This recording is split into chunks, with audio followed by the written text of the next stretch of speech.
Good morning. আমার স্নান পুজো হয়ে গেছে, তার আগে বাসি ঘর ঝাড়ু মোছা হয়ে গেছে, কারণ আমি সকালবেলায় পুজো করে নিচ্ছি।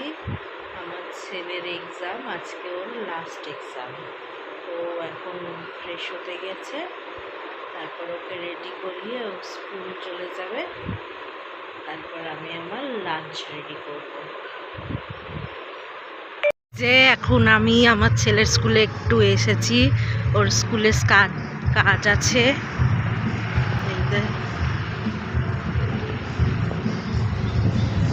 ভাত বাড়া হয়ে গেছে, ভাত, কলমি শাক ভাজা, পটলের ভর্তা আর আলু দিয়ে মাছের ঝোল, আর পাতে একটা লেবু।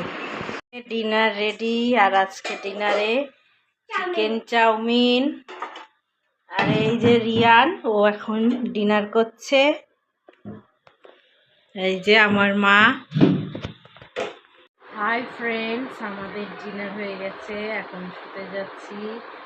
আর ছেলের এক্সাম আজকে শেষ হয়ে গেছে, আর কালকেও স্কুল আছে, কারণ ওর এটা ফার্স্ট টার্ম এক্সাম ছিল। আর এই যে রিয়ানেরও ডিনার হয়ে গেছে, ও এখন শুতে যাবে। আমি না শুয়ালে ও শোবে না।